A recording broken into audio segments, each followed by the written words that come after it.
When you start a company, and I was just asked a question earlier, what do entrepreneurs do when you have a great idea? I hate to burst your bubble, you're not the only one with that idea.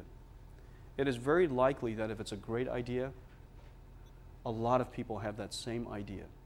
It is very, very likely. And so I think that you should start with that assumption, that I'm not the only person with this idea.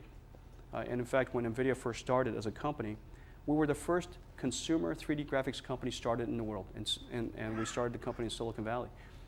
Within about 60 days, and certainly we didn't go out telling everybody when we started this company, within 60 days or so, there were 50 other companies doing it. Today, they're all gone, and we survived. But nonetheless, a lot of great people come up with great ideas at about the same time.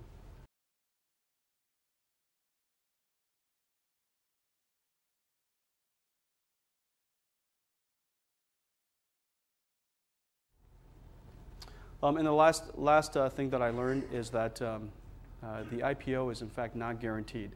At the time that you came up with the idea, the road between that idea to going public is such a long road that if that is the reason why you're doing it, you're going to have a very hard time.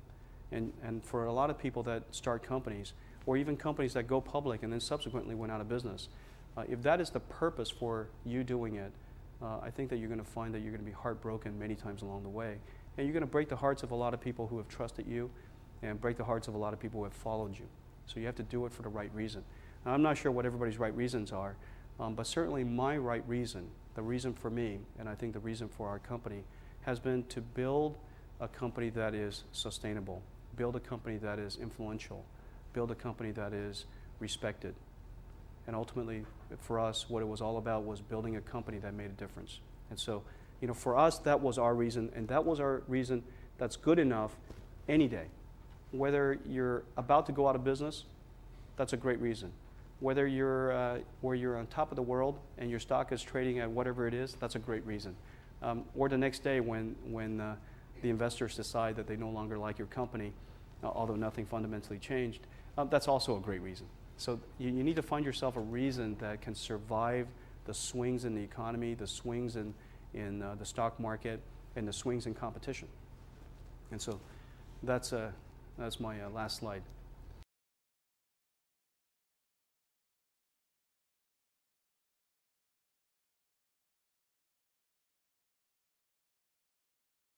The second thing has to do with a search for a fundamental advantage. And this is what everybody does. Every company is constantly looking for it. Every manager is asking you for it. If you're about to go see a venture capitalist, they're going to ask you really these top two questions. Now, you have to have good answers for them. I'm not suggesting that you don't try to answer these. I think the interesting thing is that, in fact, there are no fundamental advantages. Unless you have a monopoly or, unless you somehow carved out an airwave that nobody else can get to. By and large, the majority of large markets are very supportive of competition. And the majority of your customers, and the larger you become and the more relevant you become, are going to want to encourage more competition. And so there are no fundamental competitive advantages. So the question for you then is how do you create ongoing advantages in your company?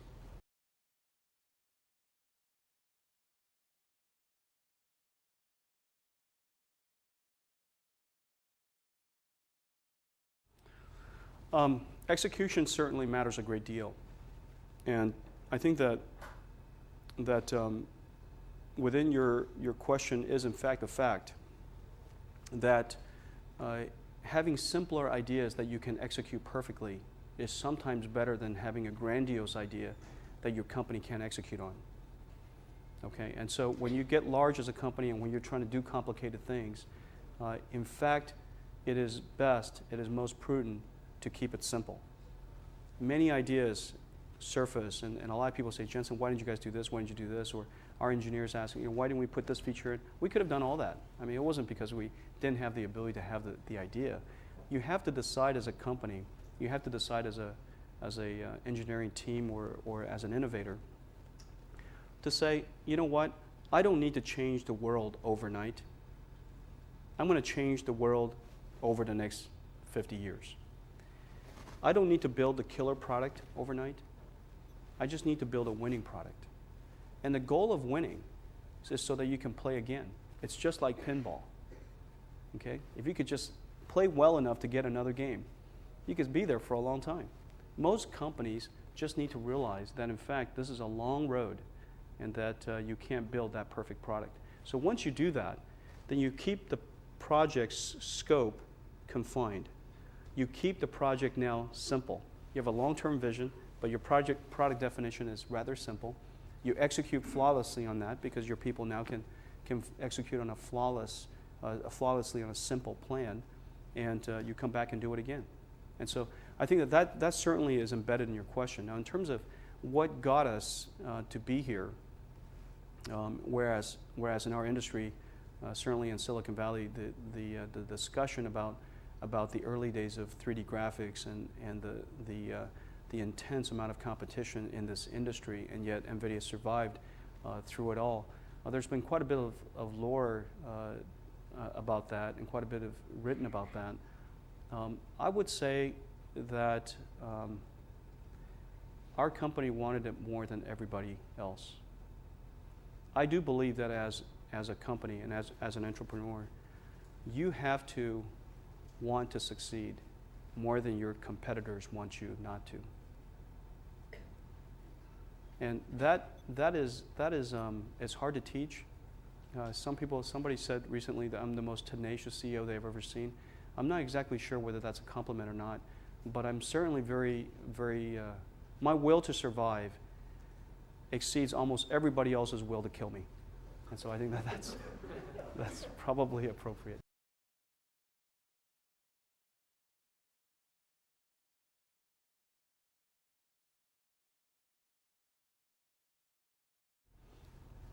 So what I learned in the last 10 years is that your corporate culture, which 10 years ago when I first started the company, I couldn't describe to you. And yet today, it is probably the single thing we can describe best. Your corporate culture is probably the single most important thing as a CEO or as an entrepreneur you ought to invest your time in. And that corporate culture is about innovation. That corporate culture, in our case, is about intellectual honesty. Intellectual honesty to us means that we have the ability to be self-critical, that we have the ability to recognize we've made mistakes, that we have the ability to recognize that, in fact, unless we do something, we're going to be at a competitive disadvantage. Okay, so those kind of intellectual honesty is really relevant, I think, in the building of companies today. And recognizing that as a leader in this company, that your employees have the ability to take the criticism, that they have the confidence to know that they're not on top of the world and that they have constant threat. That attitude, I think, is pretty important.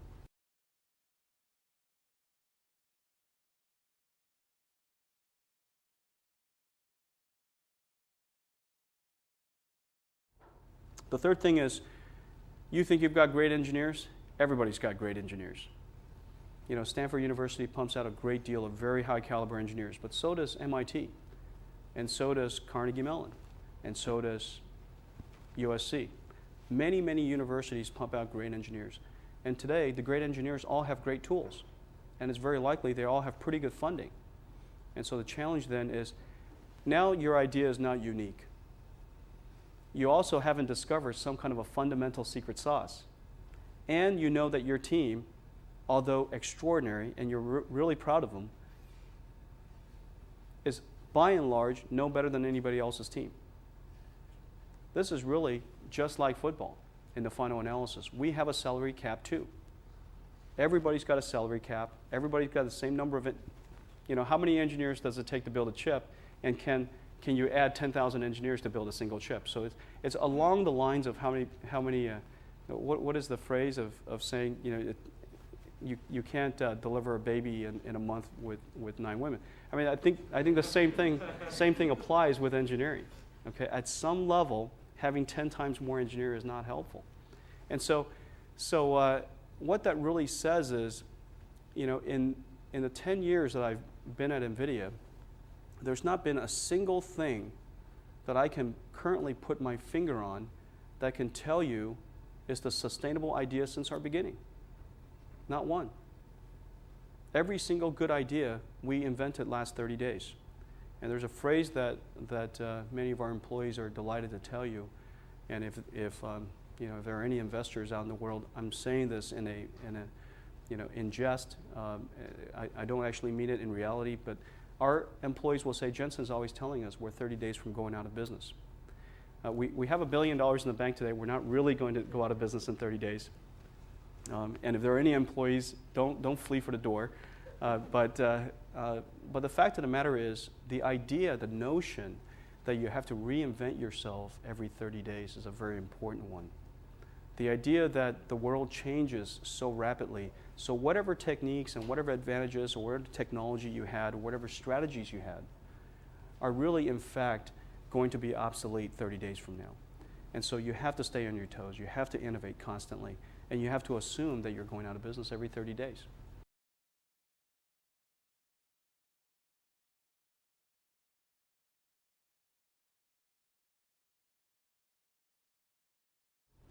It is, in fact, so the question has to do with the dichotomy between reevaluation, being self-critical, constantly looking at the market and adjusting yourself as needed, versus building something of extraordinary complexity that takes 2 years to do.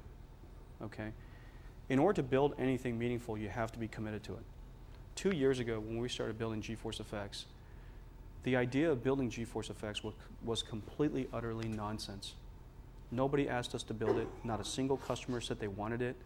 And yet you need to have the courage to go forward with executing and doing what you believe is something that you're excited about. I mean, there's a little bit of self-entertaining that goes with building any company. I won't deny that. I build GeForce Effects first for me, and then second for my customers. And I hope that they buy some, okay? However, you need to build it, you need to have and I mean that not because I'm spending $300 million of shareholders' money to build myself a toy. I actually mean that in the sense that you need to have a vision first. And the vision has to start from somewhere. And it's very unlikely that your customers who are making purchasing decisions 30, 60 days out is able to tell you to invest $300 million to build something, and when you're done with it, they're committed to buy it. That's never going to happen. And so you need to have a passion, you need to have a vision, and you need to have some courage to go forward with it. Once you commit yourself to that, unless it's something pretty dramatic, and you don't commit yourself to a $300 million program lightly, okay? You really have to believe in it. Once you commit to it, it's very unlikely that I see something that's going to cause me to veer away from it. Okay, and so I think that it's no different than your hobbies or something that you care deeply about. Even though everybody tells you it's the wrong thing to do, you are absolutely convinced of it. You've got to go pursue that. You've got to go after that vision. And so I think that that vision you got to stay focused on. Now, there's all kinds of adjustments along the way. Features. Maybe people don't like doorknobs that way anymore.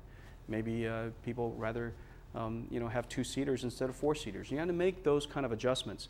But you need to also be clear that features are features and your vision is your vision.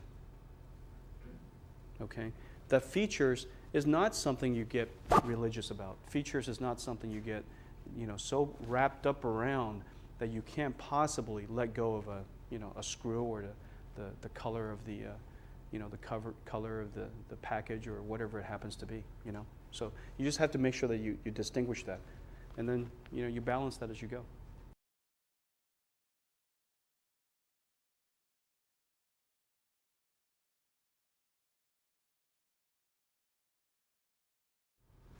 Ma'am? And you talk a little more about how you convey your vision to your employees and how you keep that sense of urgency in them so that they continue improving themselves. So the question is, how do I convey my vision to the employees, and how do we convey a sense of urgency? First of all, you convey your vision the good old-fashioned way, and it's about telling a story. I'm not the best storyteller in the world, and I'm not the best. I don't enjoy public speaking, actually. And if you were to give me a choice right now between doing this versus just answering one of your emails. And I'll give you all my email address. You could all send me an email, and I'd be glad to respond to it. I'd rather do that. I'm still an engineer, and I'm introverted by design, I guess. And and I don't find myself particularly articulate, and so I don't enjoy the process of public speaking. But you have to force yourself to do it. It's for a good reason. It's for a good cause. I have to admit that speaking to my employees, or speaking to NVIDIA's employees, is the single most intimidating thing that I do. It freaks me out, okay? And the reason for that is because I respect their time so much, and I know how important the meeting is, that in your own mind, the bar and the responsibility is extraordinary. But you have to put yourself, and I'm speaking to engineers here, you have to force yourself to communicate at a bigger picture level. You have to force yourself to practice. And it's something that over time you get better at. In terms of how do we communicate a sense of urgency? Just through action.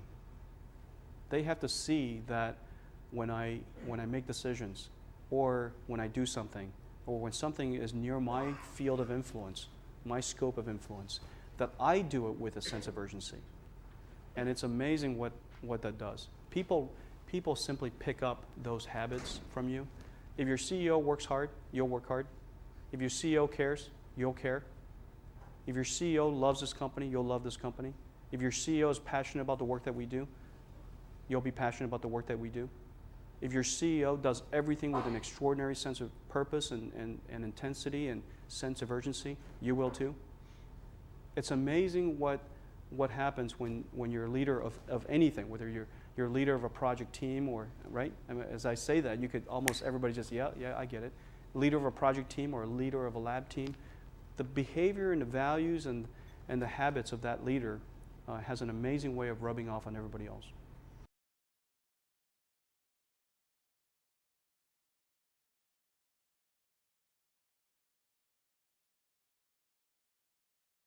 You emphasize that in order to keep your company on the top, the employees should realize that there are other competitors having equally brainy engineers who are working on similar products. Now, as a CEO of a company, what other motivation strategies do you have for employees so that your company is on the top? Yeah. So first of all, as I say that, I also want to make sure that every single engineer of our company and every engineer that's out in the audience understood what I meant. Okay. It is true that there are great students everywhere. You guys obviously recognize that. It is true there are great engineers everywhere. But it is the company's choice. It is the company's choice to figure out and decide who to let in and who not to. It is the company's choice to select among all those great engineers. It is the company's choice to decide what kind of engineers, irrespective of their talent, but also their character and their personalities and their value systems, to let into the company. It is our choice. That choice ultimately goes into what the bucket I call culture. We are intensely selective in our company with respect to engineers. We make offers. This is a statistic that I just recently learned. We make offers to 10% of the people we interview. Out of those 10%, 95% accept our offers. And so we happen to be intensely selective when it comes down to the people that we bring to our company. Not just alone in their intelligence, but also their heart, and also their courage. We try to figure out whether this person has brains, guts, and heart in the process of the interview. And that's why people say, gee, NVIDIA sure has a rigorous interviewing process. It's because we're trying to select the people that we want to work with. And it's, again, no different than a football team. As a quarterback, you want to know that when you let the ball go, the wide receiver is going to be there to catch the ball. You don't want to be questioning it. You want to know you have the world's best wide receiver. That person also has to be your teammate. There needs to be an element of trust, element of respect. And so I think that the selection process, which is what the culture does, okay, and the retention process, which is what the culture permits, is very important to me. Not everybody likes working at NVIDIA. You know, and people have heard me say that NVIDIA is an institution, but we're not a church or a prison. Not everybody gets to come. Not everybody has to stay. But the people that do love working there because we give them terrific projects, we give them extraordinary resources, and we also give them teammates that they know they can count on. That, I think, falls into the realm of culture, and that sets us apart. The reason why a lot of people in the Silicon Valley thinks that we have one of the best engineering organizations in the world is because of that self-selection process that makes it possible for us to retain quality.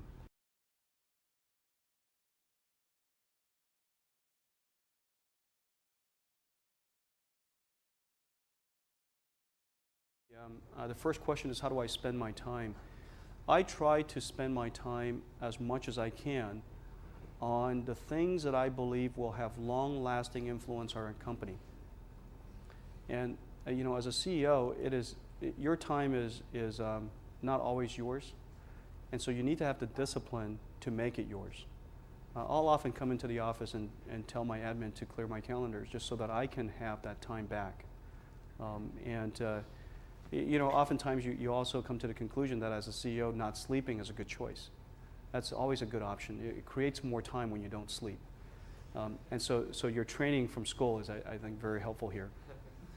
But I think so I spend my time on things that I have long-lasting impact on the company. One area is product planning, strategy planning.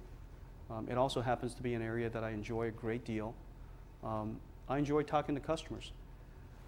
Purpose of selling our products clearly, but also hearing what's wrong with our products. You know, the thing that people will hear me go right to right away is, what are we doing wrong? And so, and the goal for that is obviously by understanding what's wrong with our company and what's wrong with our product, I can come back and fix it.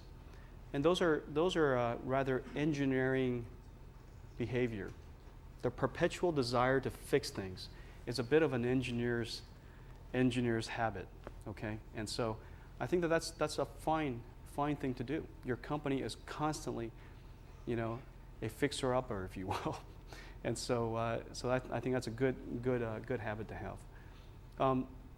Then the rest of the time, you're communicating with your employees. I spend a lot of time talking to our employees.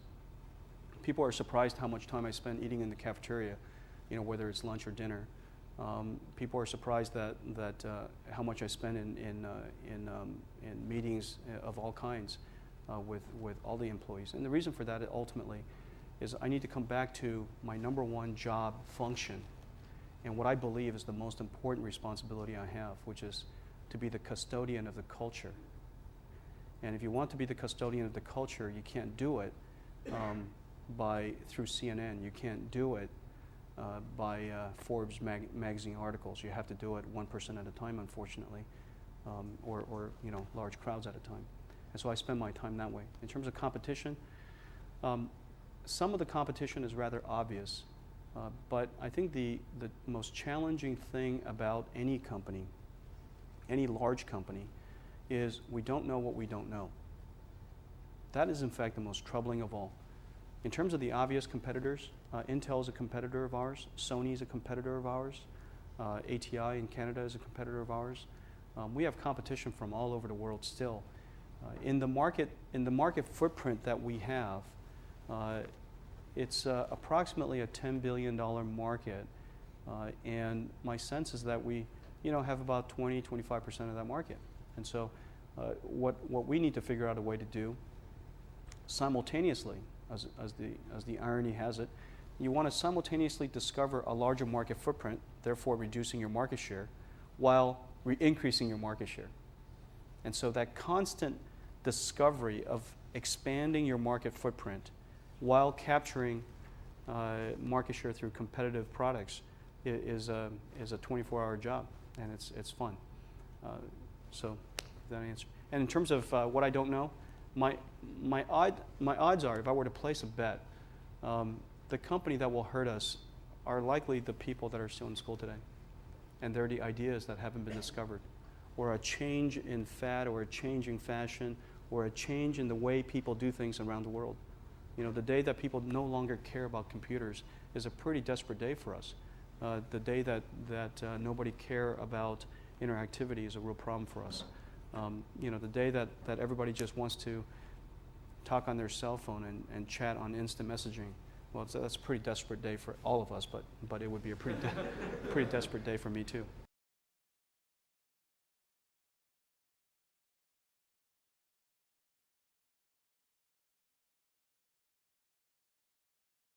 Well, first of all, some of the best ideas in our company have come from specifically not me, and I think that's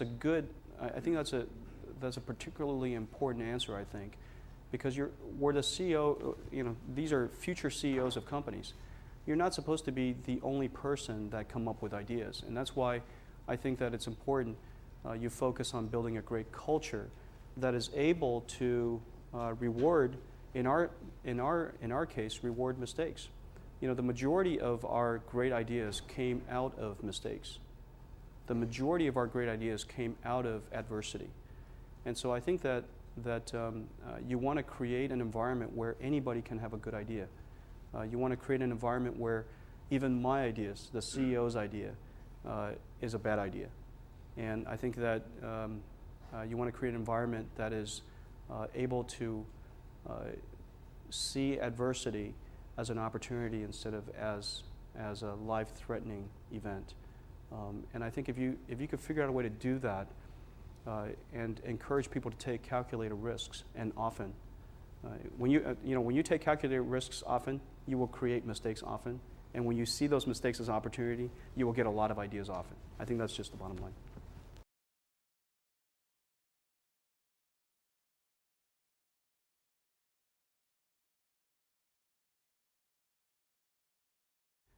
This is our next generation product. It's called GeForce Effects. With every single architecture, one of the things that we ask ourselves right off the bat is, what is the purpose of its existence? What is the soul of this product?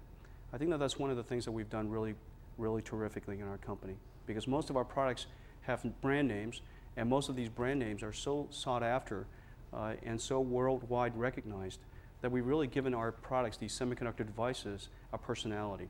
The GeForce brand is, my understanding, the second most popular technology brand in China, right behind Pentium.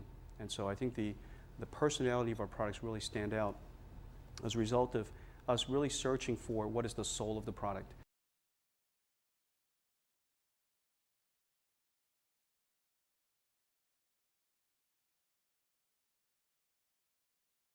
I would love to build the world's first holodeck. I would love for the characters to touch back. I think that, no question, we're going to move in that direction. There are, in fact, interesting technologies, but one of the interesting technologies is extremely lightweight displays that you put on as goggles with head tracking.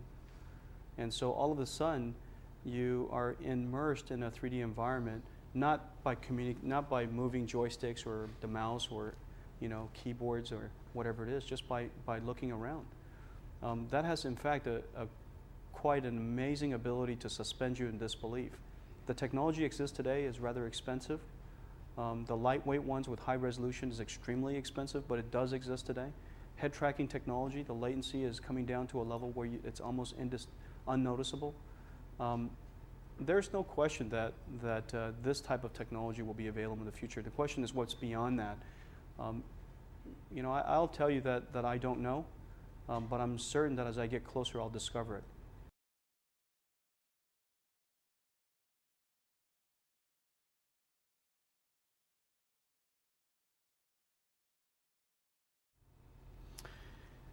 Now, the question of where are we going to go from here, our goal is actually rather simple. We believe that, and maybe this is a way to think about it, when we first started the company about 10 years ago, the majority of us see pixels, see graphics from a CRT. All of the computers at NVIDIA were CRT based. All of the computers in our demo room were CRT based. CRT based computing fundamentally has is challenged from a transportability perspective, it's challenged from a miniaturization perspective, and it's challenged from a cost perspective. It will never ever be light, it will never be cheap, it will never be everywhere. And yet, all of a sudden, out of nowhere, LCD technology, powered by semiconductor technology, is now everywhere. The LCD technology, and of course in the future, other type of technologies as OLEDs, will make displays more and more prevalent. And our hope is that we'll drive as many of those pixels as we can. So our goal as a company is to light every pixel in the world.